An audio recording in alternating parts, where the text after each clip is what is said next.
and thereafter the delimitation act will have to be passed, the delimitation of Uttaranchal would have taken place.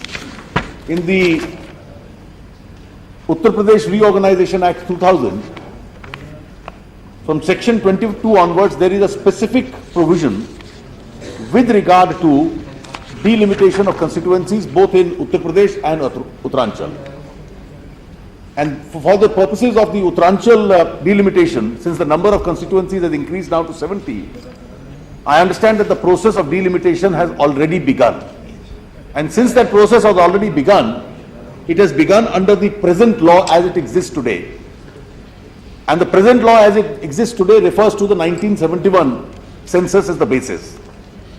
It may be likely that by the time it is completed, we may have the new constitution amendment coming into force. If we are confronted with that situation, there is a specific provision for removal of difficulties in the UP Reorganization Act, and appropriate measures will be taken to make sure that that process is not disrupted and the process which is starting is taken to its logical conclusion in accordance with the law itself. The exact number of seats, some members wanted to know, that would increase in the case of the SC/ST, because this is not a new provision which we are adding, but this is a provision in the existing constitution in Article 330, that the number of seats to be reserved for the scheduled caste and scheduled tribes will be in proportion to the population.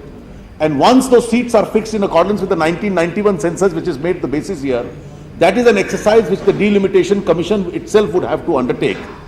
And the approximate figures are being mentioned around 6 or 7, but the exact figure and the states where this increase would have taken place, I have got the figures of 1991 as the increase. In some states, in fact, there is a reduction in the population. In most states, there is an increase in the population, and a large part of the increase is confined to those areas where a number of new castes have been added to the list of SC and ST.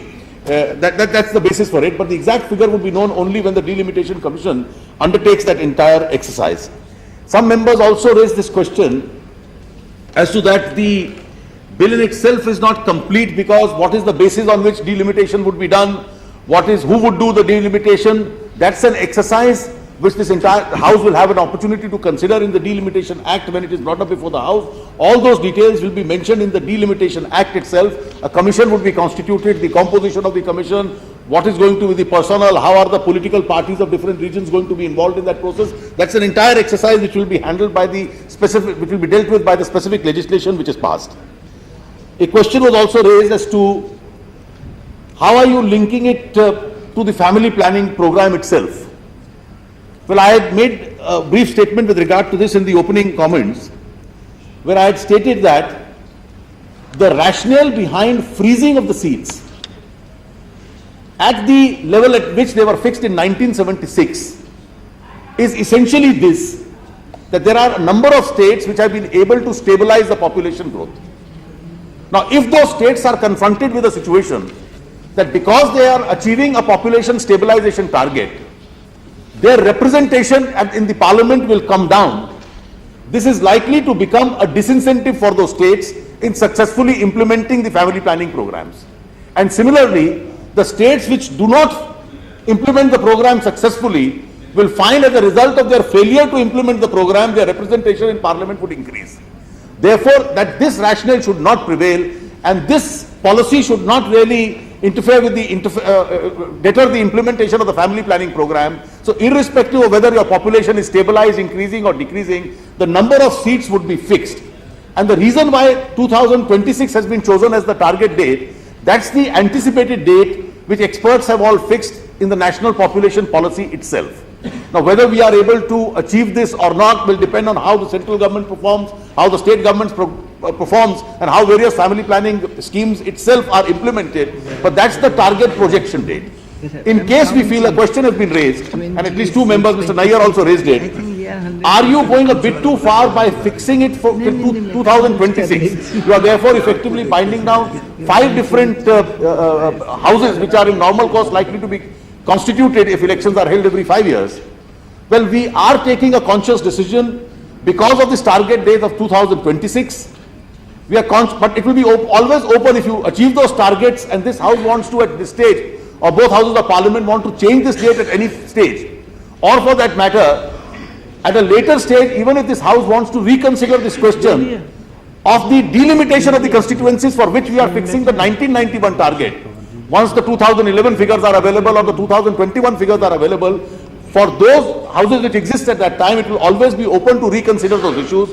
But as at present advised, and this has been the general consensus through the standing committees which has emerged, that 2026 itself should be fixed as the date in question. Just 2 or 3 more questions. With regard to the rotation principle, it is not covered by this amendment, and therefore the standing committee did not go into this question. It is not covered by this issue. If at all it ever arises, it will have to be taken up separately. Again, a comment was made as to why are we not going to the 2001 census and going back to the 1991 census. As I explained, last time the process of delimitation took 4 years to be completed. The Delimitation Commission was constituted in 1972. It finished its exercise in 1976. This time it is expected to be done much earlier, essentially because of new technologies, computers available. Also because the exercise is slightly smaller, the number of seats are not increasing, but it is still a formidable exercise. And I have consulted the experts, and they feel it will still take some time. And the earliest that the census figures are going to be officially available is the very end of 2002. And therefore, if we start by the very end of 2002, even if it is available, and the figure spills into sometime like 2004, members of Lok Sabha and state assemblies perhaps would not know till a few days before the elections itself as to which constituencies and what is the shape of those constituencies going to be. And therefore, it has been considered, and that was the consensus, that instead of going into that area of uncertainty, it would be better for presently to stick to the census figures available of 1991, and the delimitation exercise can start immediately. A question which Mr. Nayyar had raised, in fact, some other experts have also raised this question. I have read some articles to that effect. On account of the population stabilization program, you are now freezing the number of seats for each state, so that one state which defaults doesn't get a comparative benefit or advantage over another state. But within the state, why don't you permit the number of seats for the assembly to be increased? Now, this is a question which he had, in fact, in the standing committee also there was a note circulated by him. I have gone through the proceedings of the standing committee, and when it was considered in 1976 and even earlier, on both occasions, the same logic has been applied to the Lok Sabha seats as also to the state assembly seats. If a state's population is increasing, don't give it the advantage of increasing the number of seats as far as the state itself is concerned. And when this view was considered, this is the exact response which the standing committee through its chairman had to this particular query, that the past practice has been that when we are freezing it, we are freezing it for both. And also additionally, we do not want any kind of an incentive given in a state to increase the number of seats merely because the state continues to increase its, is not able to implement the population stabilization program itself. So with these comments, I have tried to respond to a number of suggestions which have been raised by the honorable members. I am extremely grateful to them for having supported this particular legislation, and I propose to the honorable house that this constitution amendment which has been considered be approved by the honorable house. Including by Mr. क्या clear ये जो नया reorganisation जो बना, state अलग अलग हुए हैं, उत्तरांचल के लिए तो नियम बन गया कि 27 का 70 बढ़ जाएगा, वहाँ के लिए कोई प्रॉब्लम नहीं है। मध्य प्रदेश और छत्तीसगढ़ का जहाँ तक सवाल है, वहाँ की स्थिति 3 कॉन्स्टिट्यूंसी बड़ा उससे प्रभावित हो गया। लोकसभा की सीधी 6 सेगमेंट पे लोकसभा की सीट हो गई, और इधर छत्तीसगढ़ में 9 सीट के 2 पार्लियामेंट सीट हो गए, बिलासपुर और सरगुजा। 90 सीट से आप बढ़ाएंगे नहीं, 8 सेगमेंट पे 1 कॉन्स्टिट्यूंसी है वहाँ पे लोकसभा की, तो 2 कॉन्स्टिट्यूंसी तो 9 सीट पे हो जाएगा और बाकी सब 8 पे होंगे। तो वहाँ या तो वो 2 सीट कम करें या फिर 9 सीट बढ़ाएं, ताकि वो सब सीट का एक तरीके समावेश हो सके। इसलिए मैं मंत्री जी से निवेदन करना चाहूँगा कि इसके ऊपर विशेष ध्यान दें, क्योंकि उसमें जो एक अभी ला रहे हैं उसमें इस तरीके का कोई प्रावधान नहीं कि सीट बढ़े, लेकिन उसके लिए जब तक इस तरीके की स्थिति को निराकरण नहीं होगा तब तक उनके साथ न्याय नहीं हो पाएगा। इस पर विशेष ध्यान दें, यही मेरा आपसे निवेदन है।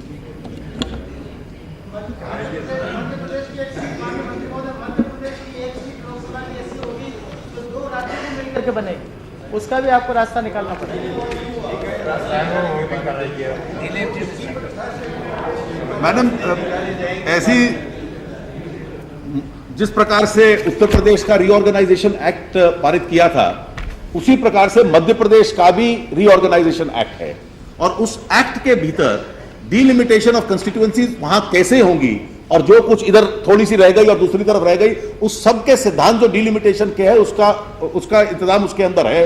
और इलेक्शन कमीशन उत्तरांचल का इसलिए कर रहा है क्योंकि वहां अभी चुनाव की स्थिति आने वाली है, और अगर किसी प्रांत जो नए प्रांत राज्य बने हैं उसका चुनाव बाद में होना है, तो जिस वक्त डीलिमिटेशन एक्ट आएगा तो उस वक्त ये दोबारा पुनः इस पे विचार किया जा सकता है कि उसका भी उसका डीलिमिटेशन का तरीका इन एक्ट के तहत हो या जो सिद्धांत डीलिमिटेशन एक्ट के अंदर हम बनाएंगे उसके तहत हो। तो इसका प्रावधान डीलिमिटेशन का मध्य प्रदेश रीऑर्गेनाइजेशन एक्ट में भी है।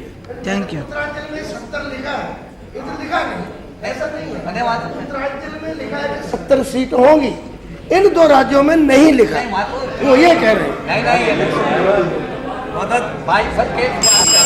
Madam, उनको जवाब देने दीजिए तो ज्यादा the बेहतर reason है। for this is under Article 170, the minimum number of constituencies in a state has to be 60. Since Uttaranchal was the only state where it was originally less than 60, so it was necessary to increase it in the case of Uttaranchal and not in the other two states.